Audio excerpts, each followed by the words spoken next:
Me están recordando y me piden que les diga que hay mucha comida hoy y que pueden quedarse todos aquí para comer.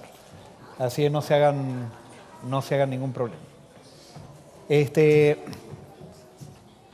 Muy bien, hoy estamos en la serie que estamos siguiendo que se titula Amando con Inteligencia y ya estamos en el tercer tema. ¿Alguien tiene, parece, su celular más fuerte? Pónganlo más bajo para que no, que está viendo en vivo, está muy bien que lo compartan. Pueden meterse en su celular. Es la traducción que se oye. Muy bien. Pero entonces pónganlo, compártanlo y pongan su celular entonces en que no se escuche para poder seguir haciendo la obra. Muy bien, la prueba del perdón. ¿Cuántos de nosotros necesitamos perdonar? Y saben que he visto en mis 27 años de ministerio, al tratar con personas, veo que nosotros nos quedamos estancados en el momento de la vida que no perdonamos. Y hay personas que viven en el pasado. Hay personas que no disfrutan su presente por el hecho de que en algún momento sufrieron una herida y no pueden seguir viviendo con libertad el presente por el hecho de no haber perdonado. Y por eso el título del sermón de hoy se llama La prueba del perdón. Porque perdonar es una prueba. Y pedir perdón es una prueba también. Es una de las cosas más difíciles que existe en la vida humana. Y justamente este es el tema central de la Biblia, el perdón.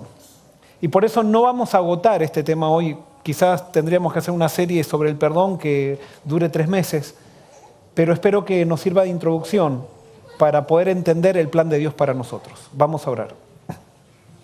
Querido Señor, te pedimos que al estudiar tu palabra y al estudiar este tema tan importante, tú traigas liberación a nuestras vidas.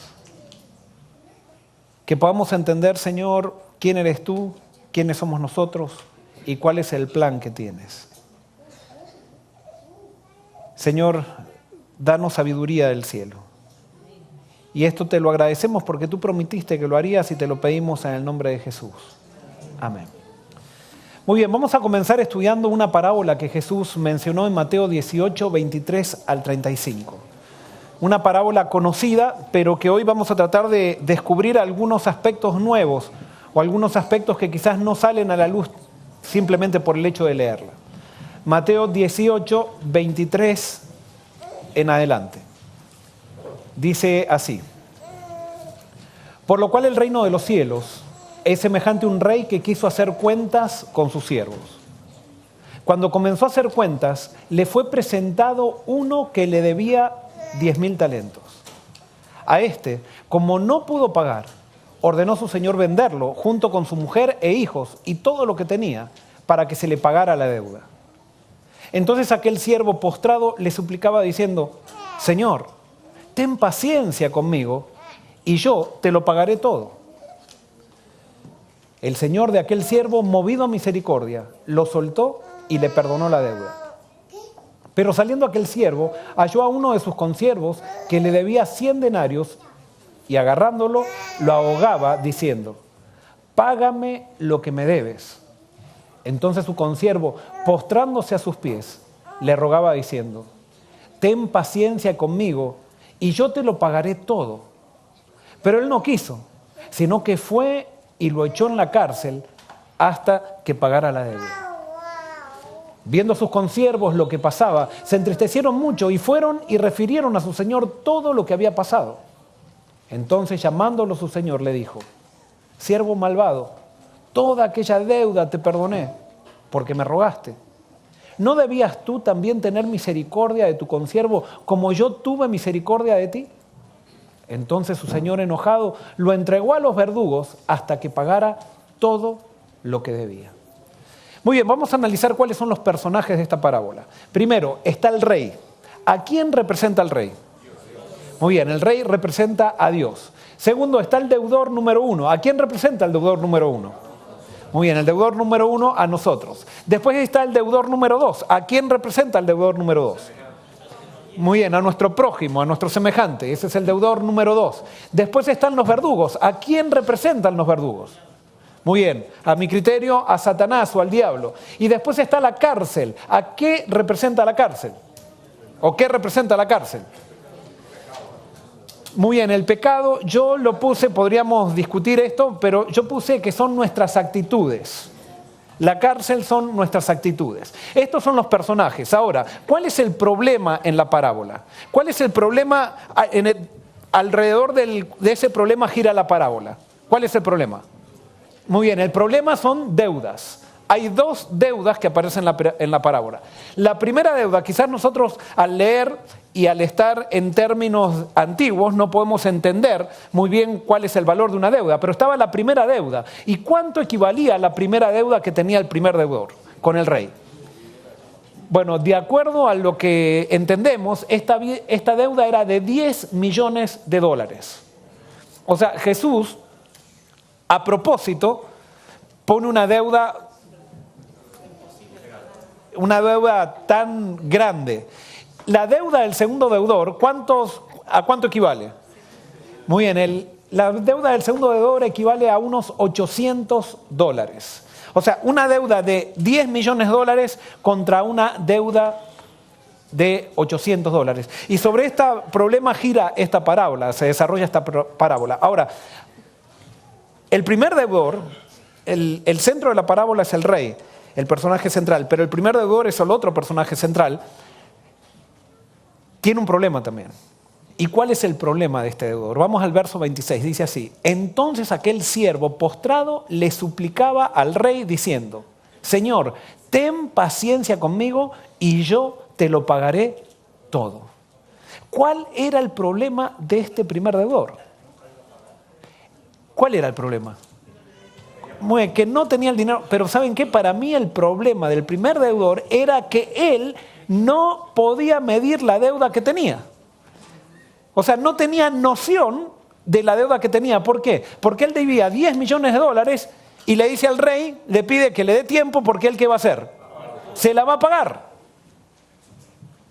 Y ese es el gran problema que tenemos tú y yo.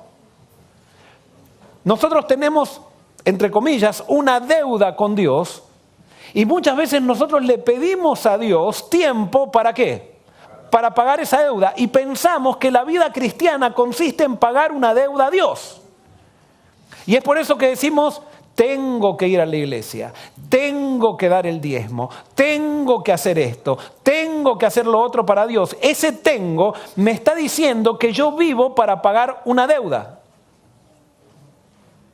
Y este siervo le quería pagar la deuda al rey. Era un siervo responsable, así como tú eres un cristiano muy responsable, quizás un cristiano que le dan un puesto en la iglesia y cumple todo con responsabilidad. Sin embargo, este cristiano no podía medir la deuda que tenía, o no sé si él pensaba que tenía una capacidad muy grande, o no se había dado cuenta que la deuda era tan grande. ¿Y saben qué? Ese es el mismo problema que existe en la iglesia cristiana. Hay gente que se cree, como siempre decimos, que son la última Coca-Cola del desierto y que son espiritualmente lo mejor de lo mejor porque son vegan, porque tienen los hijos en homeschooling, porque sus padres fueron misioneros en el África, porque esto y por lo otro, y tienen todo un pedigrí de una lista de cosas para mostrar que ellos son realmente buenos, y después dan cursos de familia y muestran la perfección de su hogar y todo lo demás. Y no se dan cuenta que a pesar de todo esto tienen una deuda impagable, una deuda imposible de pagar. Y después están los otros que viven siempre con culpa y siempre queriendo agradar a Dios, siempre queriendo pagar la deuda, siempre diciendo: bueno, ya la voy a pagar, ya la voy a pagar, ya la voy a pagar. Y entonces toman una decisión, toman otra decisión, toman otra decisión, toman otra decisión. Y no digo que no hay que tomar decisiones, pero muchas veces las decisiones que tomamos las tomamos en la dirección incorrecta. El problema de este deudor, del primer deudor, era que pensaba que podía pagar. ¿Cuál fue la respuesta del rey al deudor número 1? ¿Qué le respondió el rey? Versículo 27, dice así: el señor de aquel siervo, movido a misericordia, lo soltó y le perdonó la deuda. ¿Qué significa perdonar? Perdonar significa soltar a alguien, dejarlo libre y no reclamarle más nada. Lo soltó y le perdonó la deuda. O sea que el perdón, ¿qué es lo que hace el perdón? Nos suelta, nos libera. El perdón, tanto para el que da el perdón como para el que recibe el perdón, es una manera de soltar a alguien. O sea, tú quieres, por ejemplo, una vez estaba con una persona que yo siempre la veía amargada en la iglesia. Una persona muy preparada y todo eso. Y entonces un día cuando la visito le pregunto, ¿cuál fue el problema? Bueno, el problema fue que ella hace 13 años, el marido se llevaba muy bien con el marido, pero el marido vino y dijo, ya yo no estoy más enamorado, y la dejó. La dejó. Y ella, sin entender por qué, quedó estancada 13 años en algo que no podía perdonar. Es más, no lo podía perdonar a su marido, no porque le había sido infiel, sino porque de repente la dejó. Y ella no lo podía perdonar y quedó estancada allí, no lo podía soltar. Ella tenía que soltarla. En el momento que tú perdonas a alguien, lo sueltas. Dejas de estar ligado de una manera enferma a esa persona. A veces el pedir perdón también nos suelta.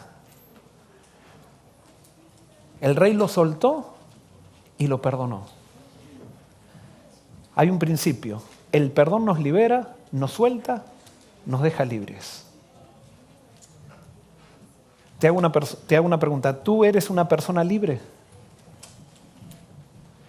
Si tú no te sientes una persona libre, tienes un problema con el perdón.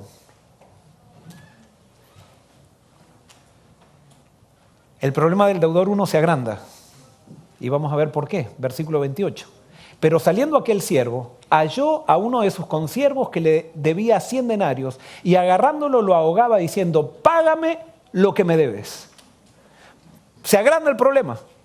¿Y por qué se agranda? Porque ahora se encuentra con alguien que tenía una deuda con él. Ahora, ¿por qué el deudor 1 quería cobrarle la deuda al deudor 2? ¿Cuál era la razón? Y entonces, el problema es que nosotros decimos, era avaro, tenía... No, el deudor 1 sale de la presencia del rey porque él no entendió, salió contento porque el rey era bueno y le daba tiempo para pagar la deuda, pero el rey no le dio tiempo para pagar la deuda. ¿Qué hizo el rey? Lo perdonó, pero él no escuchó eso, no entendió lo que era el perdón. Es más, no quiso aceptar el perdón, sino que salió pensando que él, de todas maneras, porque el rey era bueno, ¿qué iba a hacer él? Le iba a pagar la deuda. Y entonces él salió ahora, el que quiere pagar una deuda, sale a cobrar deudas. Porque él no quiso aceptar el perdón de Dios, entonces el perdón del rey. Entonces él ahora lo que estaba era buscando dinero para poder pagarle al rey. Y esto es un principio impresionante. Toda persona que no acepta el perdón de Dios, que vive para pagarle a Dios, vive para cobrar deudas de las personas que tiene alrededor. Y esto es importantísimo, es un principio, quizás el principio más importante que tiene la Biblia. Y por eso el mensaje de la Biblia es el perdón de Dios. Y es por eso que muchas veces en las iglesias es lo que menos nos gusta hablar, el perdón de Dios. Es más, hay mucha gente, y va a pasar también después de este sermón, que van a empezar a escribir por internet o algo por el estilo y decir, pero pastor, cuidado de hablar mucho del perdón, porque entonces la gente va a pensar que... Entonces dice, usted tiene que aclarar que ellos tienen que después... No, cuando el rey perdonó, lo perdonó y no le dijo, ahora tienes que o algo por el estilo. Simplemente lo perdonó, lo soltó y lo liberó. El problema con este siervo es que no quiso creer en el perdón. El deudor primero creyó en la bondad del rey, pero no creyó en el perdón de él. ¿Cuántas personas vienen a la iglesia creyendo en la bondad de Dios, pero no creen en el perdón de Dios? Entonces, lastimosamente, en la iglesia adventista hemos caído en unas teologías tan tergiversadas que nos han enseñado muchas veces que nosotros tenemos que ser perfectos antes que Cristo venga, porque si no llegamos a ser perfectos, Cristo no va a venir. Entonces estamos todos luchando por cada día estamos diciendo, ¿seré perfecto o no seré perfecto? Nos han enseñado muchas veces, no, esto no es el adventismo, sino que los adventistas, lastimosamente, nos enseñaron esto, nos han enseñado que la salvación depende de nuestra transformación. Y entonces estamos todos luchando, mirándonos a nosotros mismos y tratando de pagar una deuda con Dios, cuando la deuda ya fue pagada, la deuda fue perdonada en Cristo. Y una vez que la deuda fue perdonada en Cristo, tú vas a vivir con el Rey, vas a vivir con alegría con el Rey, pero no para pagar deuda, sino porque la deuda ya fue perdonada. Y si tú crees que la deuda fue perdonada, no vas a querer cobrarle ninguna deuda a nadie. Pero aquel que vive pagándole deudas a Dios, le está cobrando deudas al prójimo. ¿Y saben qué? Por esa teología incorrecta, no podemos tener paz y armonía dentro de las iglesias. Porque la teología incorrecta, es verdad, la teología incorrecta, es importante la teología correcta, pero la teología de la salvación, no la teología de los 2300 días. Hacemos unos énfasis en unas teologías que no son nada importantes, pero la teología del perdón estamos totalmente tergiversados. Y alguien puede decir, ¿y cómo sabe eso, pastor? Porque ¿saben qué? Porque no nos podemos poner de acuerdo. Cuando nosotros tenemos una deuda con el Rey y pensamos que tenemos una deuda con el Rey, nos cuesta ponernos de acuerdo con aquellos que tienen deudas con nosotros. Y cuando tenemos pelea, nos peleamos y no nos podemos unir. Y por eso tenemos problemas a nivel local y tenemos problemas a nivel general. Ya no solamente nos peleamos en las iglesias locales, sino que se pelea la iglesia a nivel general y no se puede poner de acuerdo. Pero el problema no está en la teología. El problema está en cómo miramos a Dios. Y por eso ha llegado el momento de predicar el evangelio de los 144.000. Temed a Dios y dadle gloria, el evangelio eterno. Respetar al Dios verdadero, no a un Dios que me enseñaron. El deudor número 1 salió de la presencia del rey creyendo que se le daba tiempo para pagar la deuda. Y no creyó que había sido perdonado. Y entonces vivía para pagar la deuda. ¿Será que tú eres uno de ellos? ¿O una de ellas? Hoy Jesús te trae para que salgas de este lugar libre. Libre en Cristo. Solución para los problemas de relación. ¿Cuáles son las soluciones? Es conocer a Dios y creer en su perdón. ¿Tienes un problema matrimonial? Cree en el perdón de Dios. No vivas para pagar deudas. Conoce a Dios como es y vas a ver que tu problema se va a empezar a solucionar. Tienes un problema con tus hijos, vas a ver que tienes un problema con la gente de la iglesia. Tu problema no está en el problema, tu problema está en cómo ves a Dios. Y es por eso que no puedes solucionar los problemas. El problema del deudor 1, el problema de fondo del deudor 1 no era que era avaro, no era que quería cobrar deudas, sino que no había creído en el perdón total del rey. Él vivía para pagar esa deuda. Hay un principio. Cuando tú y yo no aceptamos el perdón de Dios, ahogamos a los demás con nuestras exigencias. ¿Qué hizo este deudor? ¿De dónde lo agarró al deudor? Al que le debía $800 lo agarró del cuello y lo ahogaba. Eso es lo que hacemos cuando nosotros no creemos en el perdón de Dios. ¿Por qué? Porque pensamos que Dios nos está exigiendo, que Dios siempre nos dice, ahora te falta esto, ahora te falta aquello, ahora te falta aquello para que te acepte, ahora que te falta. Entonces cuando nosotros nos empezamos a relacionar con la gente, ¿qué hacemos? Les exigimos, les exigimos, les exigimos. Y lo único que hacemos cuando exigimos es ahogar a la gente. ¿Tú quieres que tu marido no cambie? Exígele. Exígele y no va a cambiar, lo vas a ahogar. ¿Tú quieres que tu esposa no cambie? Exígele y no va a cambiar, la vas a ahogar. ¿Tú quieres que tus hijos se ahoguen? Exígeles a tus hijos. Que no, nunca, te limpian, no, y faltó, te limpian la casa y te hicieron el esfuerzo, no, faltó aquello. Ah, pero no lo hiciste bien, siempre lo haces mal. Entonces, y hicieron aquello, no, acá faltó esto, siempre falta algo. Nadie hace las cosas perfecto. Y entonces, si no es perfecto, no lo aceptamos. No, eso es, ¿sabes por qué lo haces? Eso lo haces porque tienes un problema con Dios. Tú piensas que Dios es así y tú lo haces sinceramente y quieres hacerlo con los demás, pero lo único que estás haciendo es ahogar a los demás y por eso tú te asfixias con Dios. Tienes una religión asfixiante, que no tiene felicidad y por eso muchas veces la gente se va de la iglesia. No es porque tiene un problema con Dios, tiene un problema porque se asfixian en la iglesia. Hay tantas exigencias en la iglesia que nos asfixiamos. No predicamos el perdón, que es el tema central de la Biblia. No, predicamos exigencia, exigencia, exigencia, exigencia. ¿Cuál era el problema del deudor 2? Verso 29 y 30 dice así: entonces su consiervo postrándose a sus pies le rogaba diciendo, ten paciencia conmigo y yo te lo pagaré todo. Pero él no quiso, sino que fue y lo echó en la cárcel hasta que pagara la deuda. ¿Cuál era el problema del deudor número 2? ¿Cuál era el problema? El problema del deudor 2 era que tuvo una deuda con aquel que tenía una deuda más grande y que no creyó en el perdón. Fue cruzarse con alguien que no creía en el perdón del rey. Ese fue el problema del deudor 2. Y por eso ese va a ser tu problema. Tú te cruzas con alguien que siente que no es perdonado con Dios y vas a estar ahogado por esa persona, te va a asfixiar. O sea, no te va a perdonar, va a estar exigiéndote que seas perfecto y en el momento que te equivocas, se desilusionó de ti. Y por eso las personas que tienen grandes expectativas de las personas siempre se chasquean. ¿Por qué? Porque piensan que Dios tiene grandes expectativas de ellos y están continuamente tratando de agradar a Dios. Y como sienten que nunca lo agradan, después esa exigencia la transmiten a su prójimo. El problema del deudor 2 fue equivocarse con aquel que sentía que tenía una deuda con el rey. Porque el que siente que vive para pagar deudas no perdona a nadie. Y puede ser que hoy le esté hablando a esas personas que dicen, a mí me la hacen una, pero dos no. Tú no perdonas a nadie porque tú vives para pagar una deuda con Dios. No has aceptado el perdón de Dios en tu vida. Te han enseñado una religión de exigencias, de esto se puede, esto no se puede, de tienes que mejorar, tienes que ser perfecto, tienes que ser... Y no te enseñaron que tú puedes ser perfecto hoy en Cristo y crecer en la perfección. Que la perfección de la Biblia es una perfección perfectible. La perfección de la Biblia no es una perfección inmaculada, sino que es una perfección de lealtad.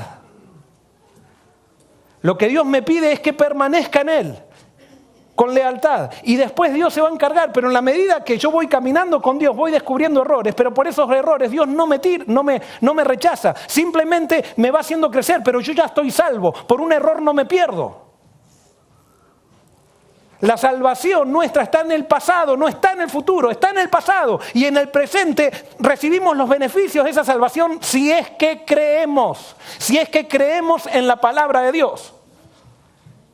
No, pero Dios nos dice todos los sábados que nos perdona y nosotros salimos para pagar deudas después, para decir, no, me dio tiempo, yo sé que es bueno, pero me dio tiempo y le voy a pagar, porque tú no te has dado cuenta de la deuda que tienes, por más que seas vegetariano, por más que tu abuela sea Elena de Huay, por más que sea lo que sea, tú no vas a poder pagar la deuda.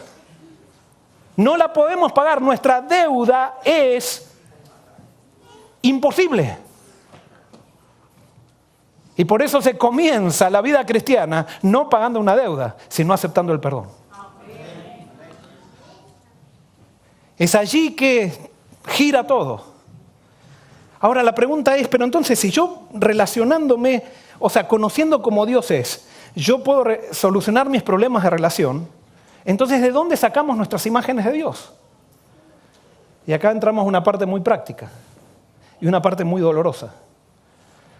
Nosotros sacamos nuestras imágenes de Dios de las personas que fueron importantes en nuestra niñez. ¿Por qué? Porque cuando nacemos, no nacemos sabiendo leer la Biblia. Entonces nosotros tomamos una imagen de Dios, especialmente ¿quiénes son las personas más importantes de nuestra niñez? Nuestros padres. Entonces la primera imagen que tomamos de Dios es de nuestros padres. Como nuestros padres nos trataron, así nosotros vamos a pensar que Dios es. Y entonces, de acuerdo a cómo nuestros padres nos trataron, nosotros vamos a tratar ¿a quién? A los demás. Y es por eso, yo por ejemplo, para decirles también, por ejemplo, otras personas que influencian en nuestra niñez son los maestros. Una persona que influencia mucho puede ser las personas de la iglesia.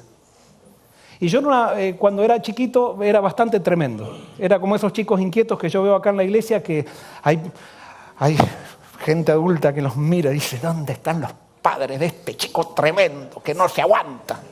¿Por qué no le ponen un límite?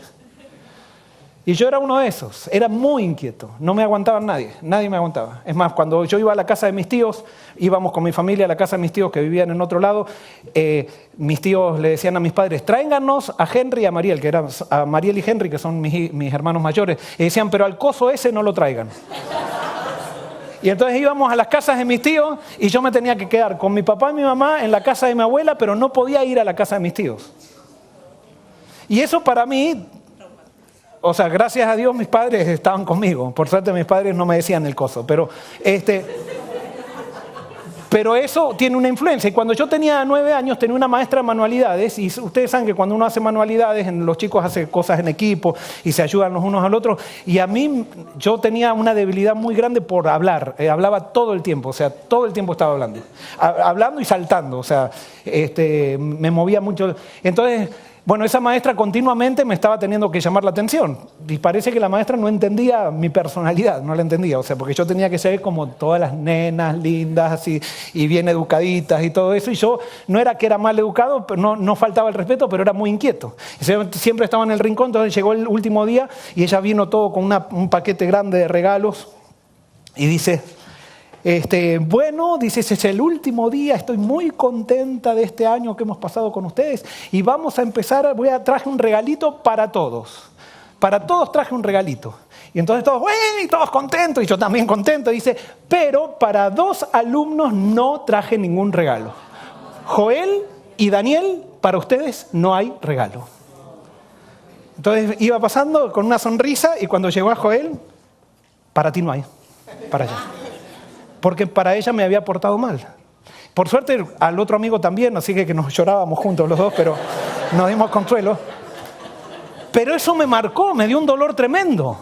Me dio un dolor tremendo. Y yo sé que a ustedes y a mí hay muchas cosas que si yo les pregunto a ustedes, porque esto yo lo puedo charlar, porque lo charlé muchas veces, entonces ahora no me causa el dolor. Pero si esto yo nunca lo hubiera charlado, ahora cuando lo cuento empiezo a llorar como lloraba ese día. Y hay muchas cosas que nosotros tenemos tapadas y que necesitamos sacarlas para saber, esta persona tenía un problema con el perdón y yo no sabía, de 9 años yo no sabía que tenía un problema con el perdón. Entonces como ella sentía que Dios no la perdonaba, porque cuando se portaba mal ella pensaba que perdía la salvación, entonces ahora con el que se portaba mal no le traía el regalo. Fíjense nuestra idea de Dios cómo afecta a todo. Y causamos heridas. Y nosotros que hemos sido heridos necesitamos perdonar para seguir creciendo, porque si no quedamos estancados en esas experiencias de nuestra niñez. Y vamos a ver cómo es esto el círculo vicioso de la educación. Esto es algo muy, muy importante. Supónganse que hay un padre enojado y exigente. Este padre enojado que siempre le está diciendo al hijo, nunca llegás, siempre te portás mal, está bien, yo sé que sos inteligente, pero siempre. Entonces ese niño, con las demandas de su padre, ¿cómo crece? ¿Cómo crece este niño? Enojado. Este niño crece enojado. ¿Y cómo ve a Dios a este niño? ¿Cómo lo ve? ¿Cómo lo ve? Lo ve enojado. Lo ve enojado y exigente, igual como el padre lo trató, lo ve ahora a Dios. Entonces este niño va a crecer enojado, entonces se va a hacer grande. ¿Y con quién tendrá rencor este niño cuando se haga grande? ¿Con quién va a tener rencor? ¿Con qué persona? Va a tener con su padre, con su papá va a tener un rencor bárbaro. Pero la pregunta es, ¿lo va a poder perdonar al padre? ¿Lo va a poder perdonar? ¿Sí o no?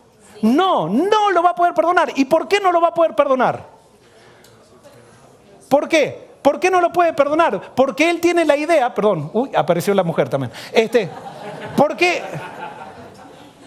qué no lo puede perdonar al padre? Porque él tiene una idea tergiversada de Dios. Y cuando yo tengo una idea tergiversada de Dios, yo no puedo perdonar. Es tremendo esto. Ahora fíjense, ¿qué va a hacer este niño? Va a crecer enojado y va a llegar un momento y va a crecer con rencor contra el padre. Pero va a llegar un momento que no va a querer saber más nada con un Dios enojado. ¿Y qué va a hacer? Va a sacar de su vida a Dios. ¿Por qué? Porque nadie quiere estar con un Dios enojado. Pero entonces cuando saca de su vida a Dios, ¿qué va a pasar con el rencor que tiene con su papá? Se va a alejar de su papá también, porque quiere protegerse de su papá.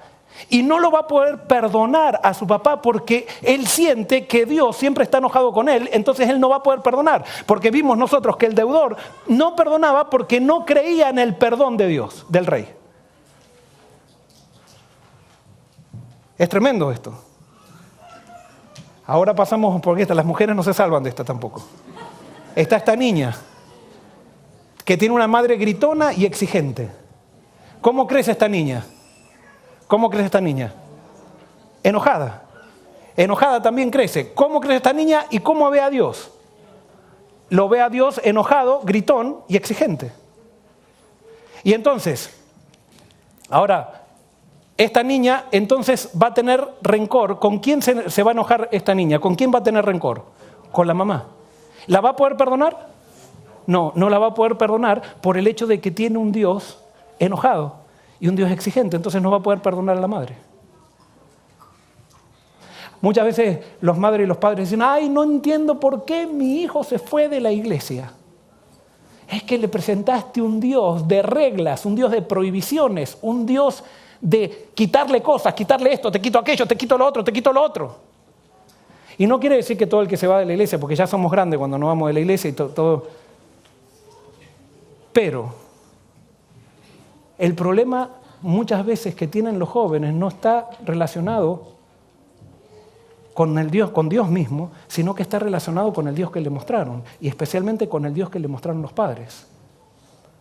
Y por eso si nosotros queremos tener una reforma, ver una reforma en nuestros hijos, ¿quiénes son los que primero tenemos que cambiar? Nosotros los padres.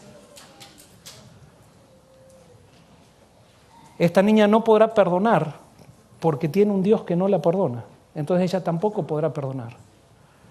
Ahora, ¿cuál es la solución para esto? ¿Cuál es la solución para que estos niños puedan perdonar? ¿Cuál es la solución? A ver, ¿qué es lo lógico? Ajá, ¿pero lo van a poder aceptar con un Dios así? No. Entonces la solución para estos niños es que conozcan al Dios verdadero. Y el Dios verdadero que está en la Biblia, ¿me lo muestra quién? Jesús. Entonces cuando ellos empiezan a leer que Jesús es muy diferente al Dios que le mostraron, que Jesús es diferente al Dios que ellos pensaban, y empiezan a poner a las ideas que sacan de la Biblia de Jesús, las empiezan a poner en Dios, entonces ahora ellos empiezan a ver a un Dios bueno, un Dios que los ama, un Dios que perdona. Entonces cuando ellos reciben ese Dios, ahora pueden perdonar a su papá y a su mamá. Y entonces ahora ellos, en vez de alejarse de su papá y su mamá, se acercan a ellos porque ya pueden perdonar. Ya hay un Dios que los perdona. Pero la solución no está en empujarlos a que perdonen al padre y la madre. La solución está en mostrarles quién es Dios a través de Jesús. Y por eso es tan importante leer la Biblia. La Biblia no se la lee para hacer doctrinas, y ustedes me han escuchado eso muchísimo decirlo. La Biblia la leemos para conocer a Dios a través de Jesús. Y si yo leo la Biblia y no conozco a Dios a través de Jesús, no me sirve absolutamente de nada leer la Biblia. Si yo hago un culto en mi casa todos los días y estamos todos enojados en el culto, o sea, todos peleándonos en el culto, pero estamos haciendo el culto. ¿De qué sirve si le estamos mostrando a un Dios enojado? Tenemos que mostrar al Dios real. Por supuesto, eso no quiere decir entonces que los chicos van a hacer lo que se... No, pero es que sí, vamos a poner disciplina, pero ¿cómo la vamos a poner a la disciplina? Con amor, como Dios lo hace con nosotros. Pero es por eso que tenemos que leer la Biblia y descubrir al Dios de la Biblia a través de Jesús. Esa es la solución. Una vez que está la solución, que yo conozco a Jesús, esa solución se soluciona todo hablando. No se solucionan las cosas solas. Yo tengo que hablar. ¿Por qué? Porque el hablar, así yo por ejemplo, el hablar, si yo hubiera podido hablar con la maestra, que nunca pude hablar con esta maestra que no me hizo el regalo, pero quizás me está escuchando, no sé, por ahí me está escuchando. Pero si yo a los 10 años hubiera podido hablar con esa maestra, eso no me hubiera dolido como no hubiera, porque cuando nosotros sacamos algo, sanamos. Y por eso en la Biblia dice que para ser perdonados tenemos que, ¿qué hacer con los pecados? Confesarlos, porque esa confesión trae sanidad. Así determinó Dios que son las cosas. Y por eso yo tengo que dialogar con la persona que me ofende. Y muchas veces tú te vas a encontrar con tu papá y tu mamá que no entendías. Y cuando vayas al diálogo, ahora que conociste quién es Dios, vas a tener la actitud, y esto yo le podría contar, llenarle el sermón de historias de gente que yo fui testigos que perdonaron a sus padres cuando conocieron a Dios. Y que eso les trajo una liberación total en sus vidas. Cuando ellos entonces vayan a hablar con los padres, me encantó este dibujo, ¿qué van a descubrir? Que muchas veces vemos las cosas de diferentes puntos de vista. Y quizás vas a ver que tus padres te trataron así y tu padre te va a contar cómo la trató la madre a ella o el padre a ella, y te vas a dar cuenta que tu mamá te trató mucho mejor que lo que trataron a ella. Y ella simplemente estaba haciendo lo que entendía que era lo mejor, y quizás esa conversación nunca se da. Porque a veces los padres estamos tan cerrados en que estamos correctos, y como nos han enseñado una religión que hay que ser perfectos, viene el hijo a decirnos, mamá, papá, yo siento que te equivocaste en esto. Y no, te equivocaste vos. No hablemos más de eso. Y nos cerramos completamente, y tenemos un muro. Y eso no nos permite crecer. Pero acá la solución no está en hablar, la solución está en conocer quién es Dios a través de Jesús.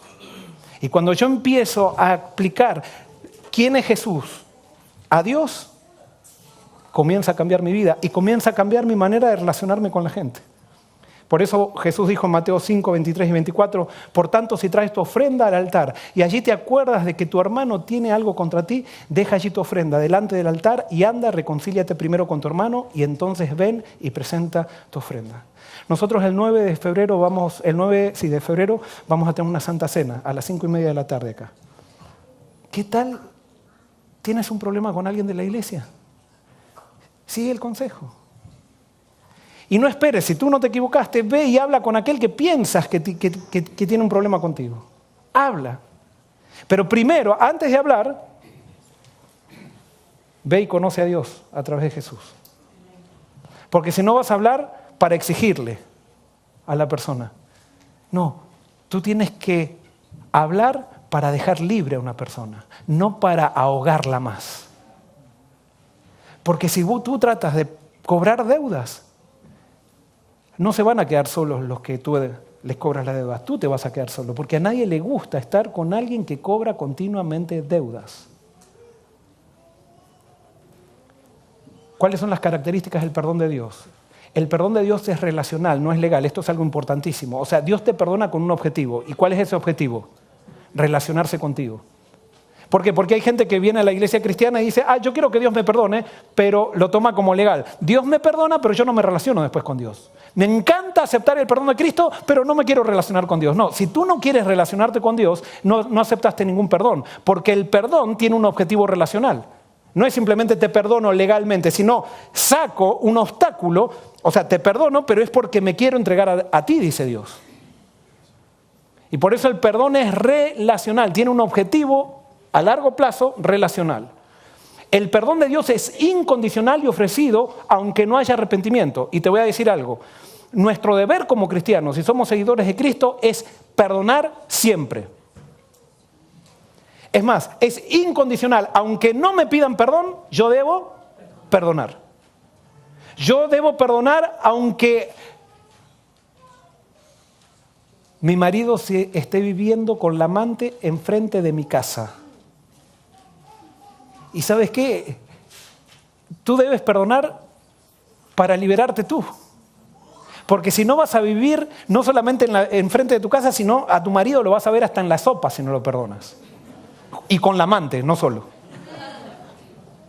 Pero nosotros muchas veces vivimos atados a nuestros rencores y por eso el perdón es incondicional. El perdón siempre se da. Y el verdadero cristiano está ofreciendo el perdón. Fíjate Dios, cuando Adán y Eva pecaron, y Dios le dio la promesa de la salvación a Adán y Eva en Génesis 3:15, todavía Adán y Eva no se habían arrepentido y Dios ya le dio el perdón. Les ofreció el perdón. Y Adán y Eva se estaban echando la culpa el uno al otro, no tenían ningún signo de arrepentimiento, pero Dios les ofreció el perdón. Y por eso tú tienes siempre que ofrecer el perdón. Siempre. Y por eso puse el título del sermón es La prueba del perdón. Porque yo sé que ya muchos están viendo que esto es una prueba muy grande. Ahora, algo que no se entiende mucho es la reconciliación se da cuando el ofensor acepta el aspecto relacional del perdón. En otras palabras, tu deber es siempre perdonar. Siempre vas a perdonar, pero eso no quiere decir que te vas a reconciliar con la persona que perdonas.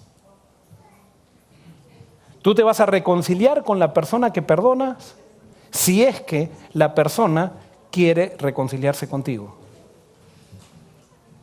No sé si me explico. Y voy a dar un ejemplo. Acá tenemos, perdonen las libretas, estas son las que encontré, así que no pude poner otras, pero acá está Sergio y está María. Y Sergio y María ahí se conocen casualmente, supónganse que acá en la iglesia hispana, se conocen, claro, este es un viejito, parece, o sea, no encontré un chico más joven. Pero entonces comienzan a acercarse, comienzan a hacerse cada vez más amigos y llega un momento que al compartir ciertos, o sea, conversaciones, ideales, él se da cuenta que ella le gusta y ella se da cuenta que él le gusta. Entonces se ponen de novios. Cuando se ponen de novios, esta línea que nosotros el sermón pasado lo llamamos límite, es el límite que tiene cada persona. Y para que una relación crezca, esa línea no se puede cruzar.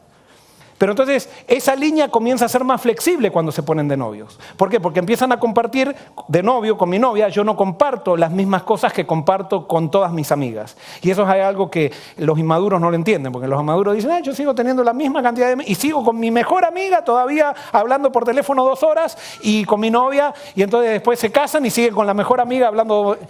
Y dicen, es amiga nomás, yo ni me acosté ni nada. Inmaduro total, sos un inmaduro, no entendiste la vida, no entendiste lo que es las relaciones, nada. Andá y metete en tu casa de vuelta y crecé con tu mamá porque no entendiste nada. No entendiste nada. O sea, cuando yo decido tener una relación con alguien, voy haciendo a esa persona cada vez más especial. Y no puede quedar tu novia al nivel de todas las chicas, no puede quedar tu esposa al nivel de todas las amigas, no. Esa persona tiene que ser la más especial. Entonces, cuando Sergio y María se empiezan a dar cuenta de que ellos tienen muchas cosas en común y que pueden resolver problemas y todo lo demás, entonces él le propone, ¿qué? Matrimonio. Y entonces cuando le propone matrimonio, ahora se forma un círculo que le llamamos círculo de intimidad. Y ese círculo de intimidad se sella ¿cuándo? Cuando se casan, y especialmente ¿cuándo? Cuando yo comparto mi cuerpo con la otra persona. He llegado a amar tanto a la persona que ahora le doy lo más sagrado, que es el templo del Espíritu Santo, se lo doy y se lo entrego a la otra persona y la otra persona me lo entrega a mí. Y es por eso que la fornicación no es un capricho de Dios que dice, no quiero que forniquen para que estén un poquito más aburridos, dice Dios. No, es que Dios te dice que no forniques porque la fornicación lo que hace es, de alguna manera, romper esta intimidad. Y empezar a vivir las cosas fuera de tiempo, y eso vamos a predicar en un sermón en el futuro, pero es empezar a vivir las cosas fuera de tiempo. Bueno, se genera intimidad sellada por la entrega de los cuerpos. Y entonces, ahora ellos cada vez están más juntos y cada vez más unidos. Pero ¿qué pasa? Ellos son pecadores, y como son pecadores, ¿qué pasa? Tienen problemas. Y entonces en un momento tienen una discusión, ¿y qué pasa en la discusión? Sergio toma una decisión un poquito arbitraria y se da vuelta. Pero todavía siguen respetando ese círculo de intimidad. Pero resulta que cuando se da vuelta va al trabajo y en el trabajo siempre estaba ahí y ¿quién aparece? Aparece una compañera de trabajo y ahora Sergio comienza a tener ciertas conversaciones con esa compañera que si él estuviera dado vuelta solamente las tendría con su esposa, pero como está ofendido con su esposa y hay un problema que no se puede solucionar, ahora él comienza a hablar con esta compañera. ¿Y qué pasa? Al hablar con la compañera no solamente hablan, sino que por ahí desaparece, pero sigue creciendo la relación, sigue creciendo, y él la invita a entrar a su círculo. Porque quiero decirte algo, por más que lo hagas en secreto o algo, si tú invitaste a una mujer a tu vida y como tú eres una sola carne y ella entró a ti, entonces entró también a la vida de la otra persona. Y tú dejaste que se rompa esa intimidad que había entre ti y tu mujer. Entonces, ¿qué sería lo lógico? ¿Qué tiene que hacer María ante esta situación? Cuando sucede eso, ¿qué tiene que ofrecer María? Tiene que ofrecer el perdón. Y te lo digo, y algo, no, pero si él todavía está ahí besándose con la otra y ella está viendo, tú tienes que perdonar siempre, siempre. Pero lo que tiene que hacer María, cuando ve que esto sigue, como sabe que esa intimidad se afectó, lo que tiene que hacer María es sacar su círculo de intimidad a Sergio, quitárselo. Porque él no tiene derecho a meter a otra persona en el círculo de intimidad con ella. Y ese círculo de intimidad se puede manifestar en quitar la entrega de cuerpo, o sea, muchas cosas pueden ser. Ahora no vamos a discutir eso. Pero ella tiene que sacar eso. Es lo más. Si ella, por ejemplo, permite, sigue, y voy a volver para atrás, sigue permitiendo eso, y ella sigue en el círculo de intimidad y no le quita nada a él, dice, no, porque no quiero que él se me vaya con ella y entonces yo voy a seguir. No, esa persona se está haciendo un daño terrible, porque eso va en contra de la naturaleza, va en contra de ti mismo, va en contra de tu dignidad. Y cuando tú pierdes tu dignidad, te es imposible dar amor. Entonces María saca esto. Pero entonces cuando saca el círculo de intimidad, María, entonces reflexiona Sergio. Y cuando reflexiona Sergio, ya María, ¿cómo lo perdonó ya? Pero ahora Sergio le dice, perdóname y volvamos a la intimidad. ¿Qué tiene que hacer María? ¿Qué tiene que hacer? Perdonar. Ella ya perdonó. Pero ¿qué tiene que hacer para volver a la intimidad? Tiene que poner condiciones. ¿Y cuál es la condición? Saludable y natural. Muy bien. Si vos querés que la vuelva a la intimidad, entonces tienes que alejar a esta chica. Ay, no, pero es que ¿qué hago? Ella es tan indefensa, ahora déjame un poquito más con ella. No.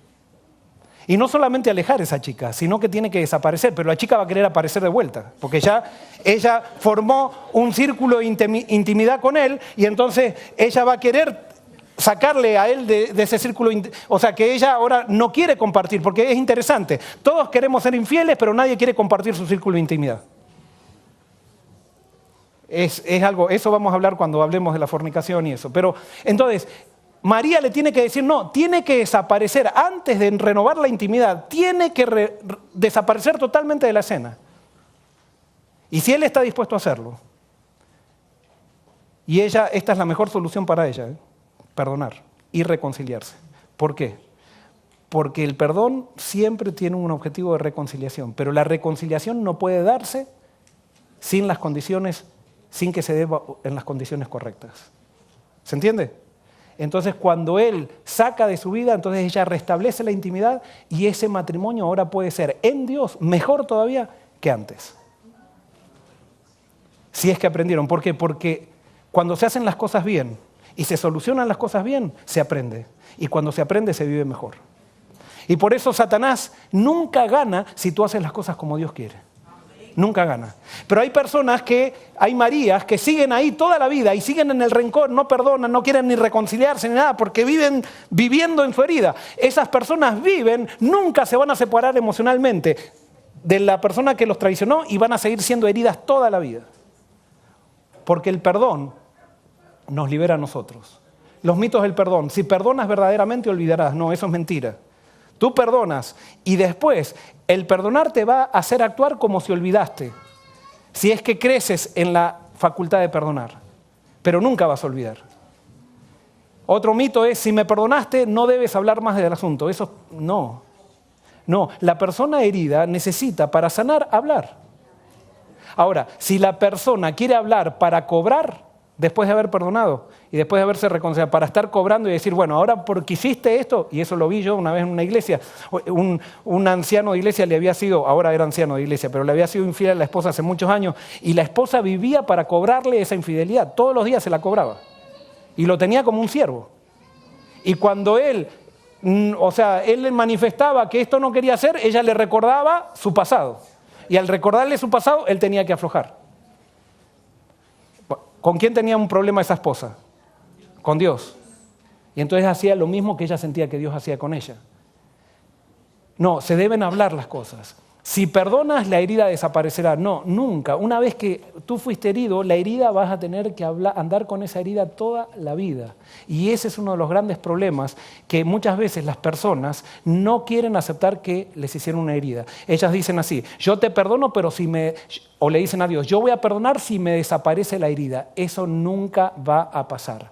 La solución del perdón significa aceptar llevar una herida. Y no luchar, como diciendo, ay, no tendría que nunca haber pasado esto. No. Pregúntale a Jesús si no. Para perdonarte, Él está llevando una herida, ¿por cuánto la va a llevar? Por la eternidad la va a llevar. ¿Para qué Jesús lleva la herida por la eternidad? ¿Cuánto te pide Jesús que lleves la herida tú? Jesús te pide que lleves la herida, ¿por cuánto? Hasta la segunda venida de Cristo. ¿Y sabes qué? Cristo viene, ¿cómo? Pronto. Entonces no tienes que cargar demasiado. Después por toda la eternidad Jesús va a cargar una herida. Y cuando Jesús vea la herida, no va a decir, miren las heridas, adórenme porque ustedes fueron unos desgraciados y miren lo que me hicieron. No, Jesús va a mirar las heridas y como el perdón de Él es relacional, Él perdona para relacionarse y entonces va a mirar las heridas con agradecimiento. Decir, sí, esto me costó, pero gracias a Dios dio resultado. El perdón no es para vengarse. Generalmente cuando nosotros decimos que perdonamos, después nos estamos vengando de la persona que decimos que perdonamos, de nuestros hijos que decimos que perdonamos, le decimos, ¿viste? Ahora vas a ver. No, no es. No perdonaste si es así. Tú tienes que soltar, dejar libre, no tienes que cobrar nada. Tienes que aceptar que vas a vivir con una herida. Pero esa herida puede cicatrizar. Y esa herida puede transformarse en una cicatriz de amor.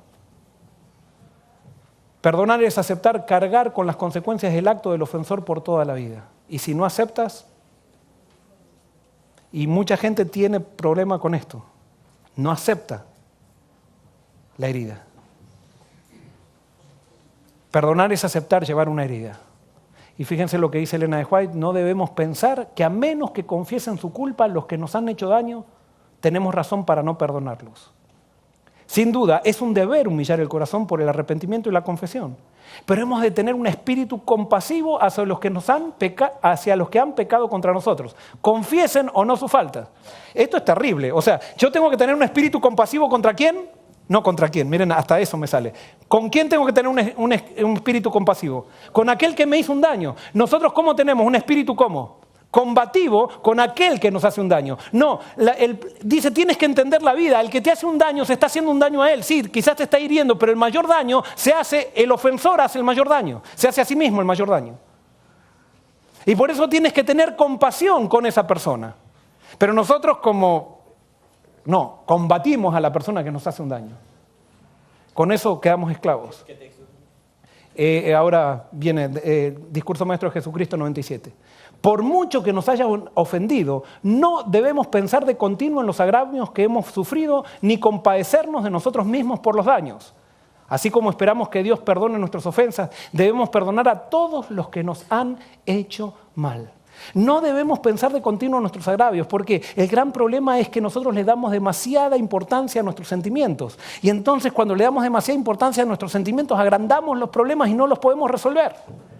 Deja de considerarte una víctima. Perdona y vive en el presente. Deja el pasado allí.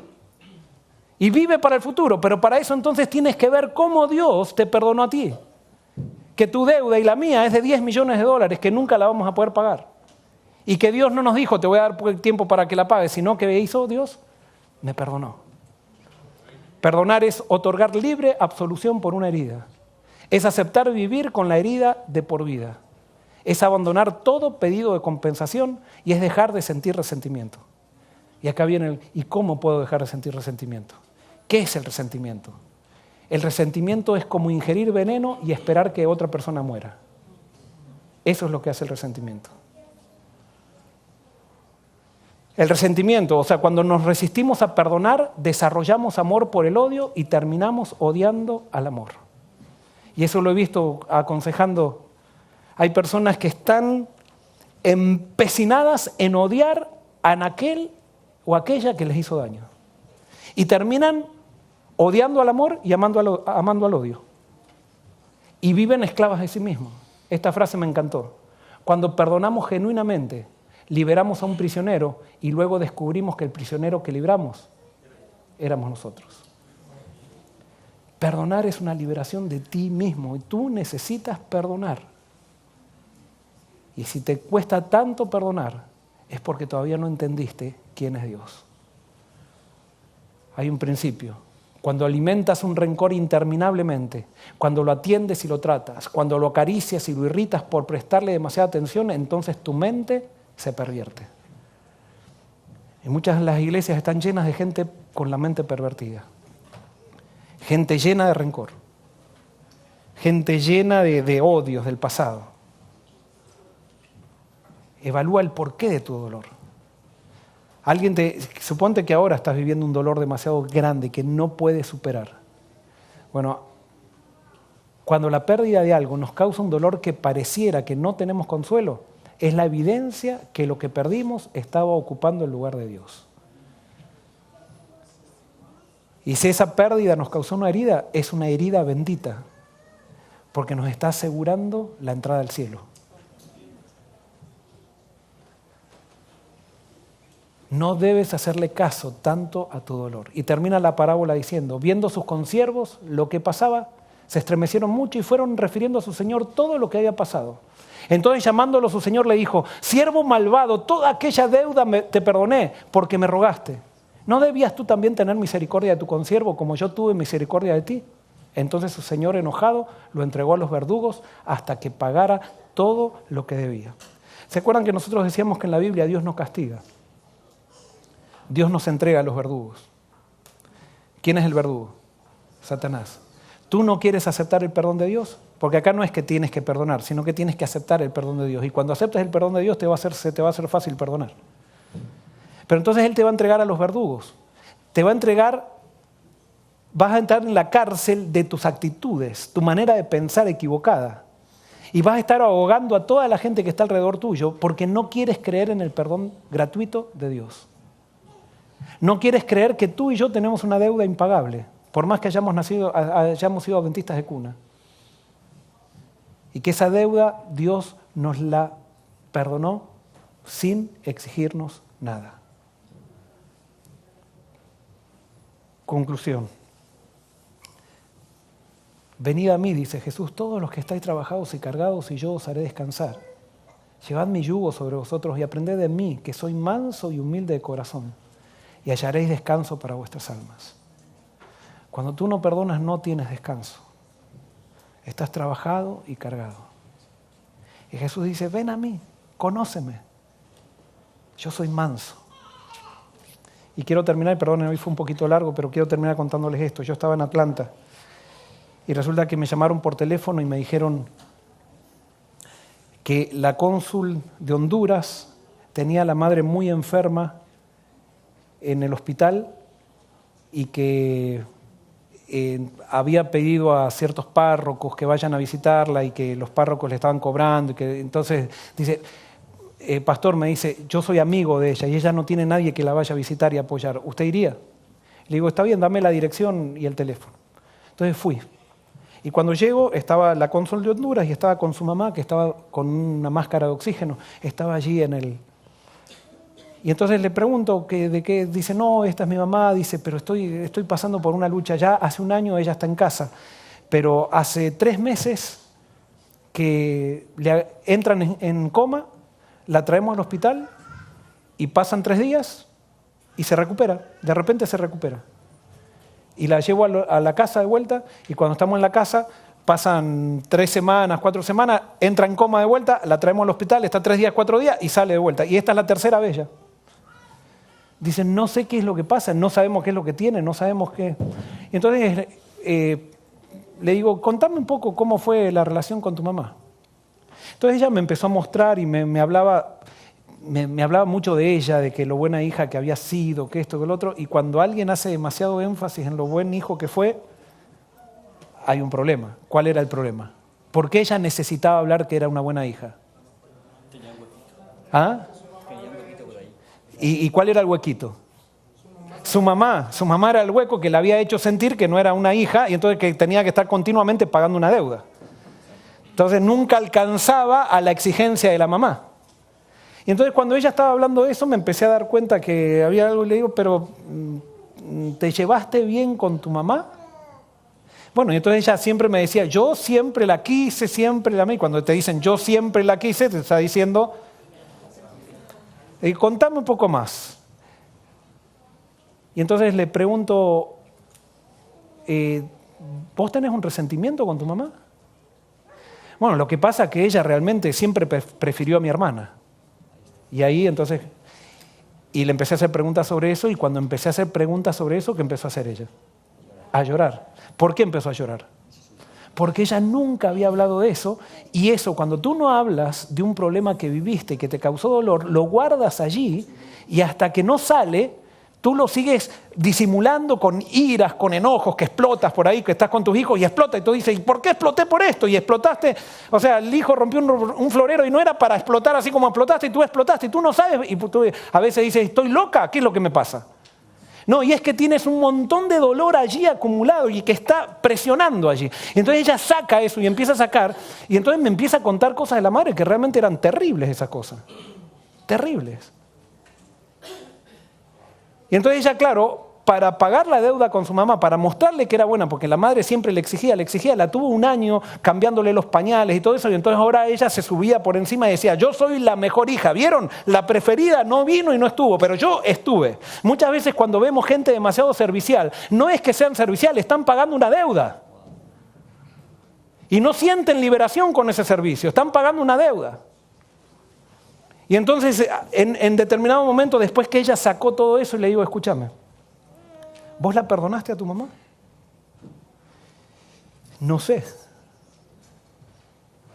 Bueno, le digo, ahora acércate, porque estábamos hablando nosotros al pie de la cama, acércate a tu mamá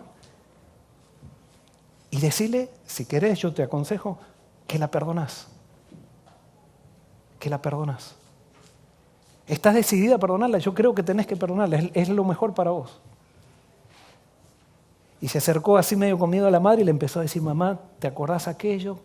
Y le dije, contale todo lo que te dolió, todo lo que recuerdes.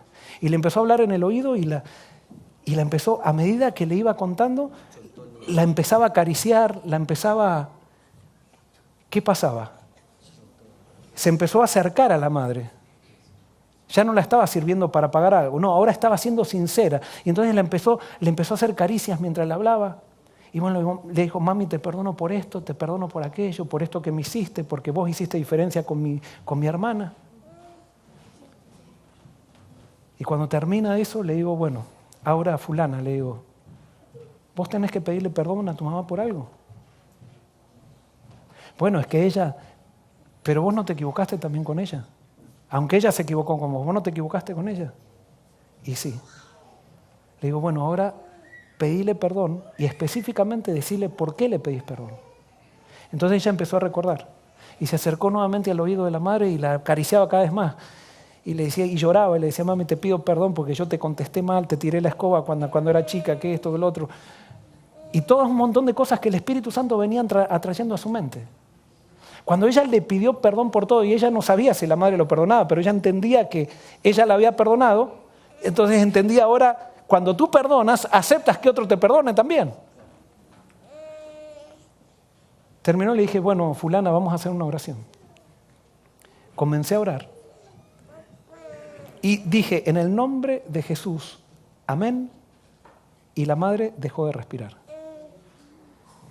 Y ella, cuando yo dije amén, me mira así con una cara de alivio, de alegría, de felicidad. Y le digo, tu mamá acaba de dejar de respirar. Y ella la mira a la madre y ahora la abraza, pero no la abraza así como desesperada, la abraza y la besa. Y no podía dejar de dar gracias.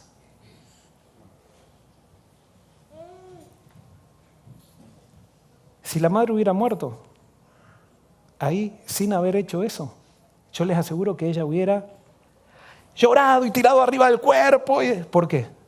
Porque todavía ella iba a querer seguir pagando ¿qué? Una deuda. Pero cuando nosotros perdonamos y somos perdonados, nos liberamos.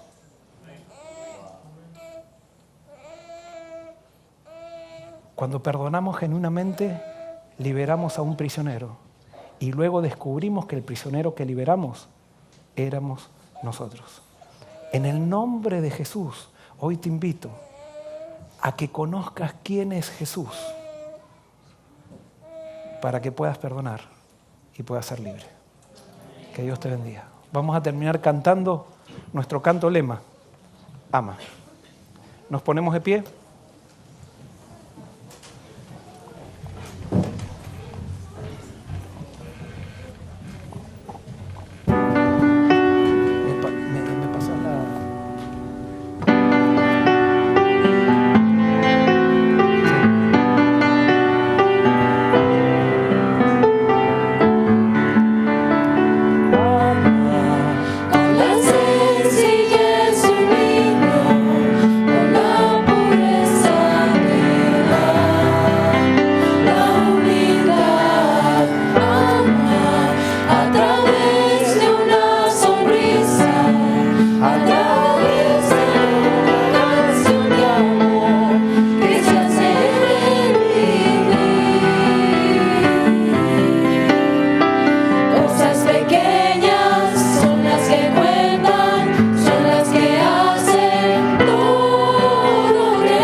Dios Señor,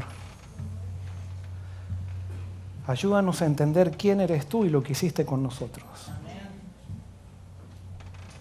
Ayúdanos a entender, Señor, que tú nos liberas perdonándonos totalmente.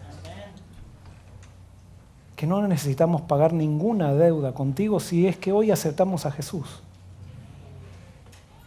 Pero también ayúdanos, Señor, a conocerte como tú eres a través de Jesús. Y que eso tenga una repercusión en nuestra vida para que podamos ser perdonadores como tú lo eres. Para que no exijamos, Señor, a nadie nada, sino que vivamos dando ese amor, esa aceptación que tú nos das a nosotros. Libéranos, Señor, libéranos de nosotros mismos y danos tu Santo Espíritu. Esto lo pedimos en el nombre de Jesús. Amén.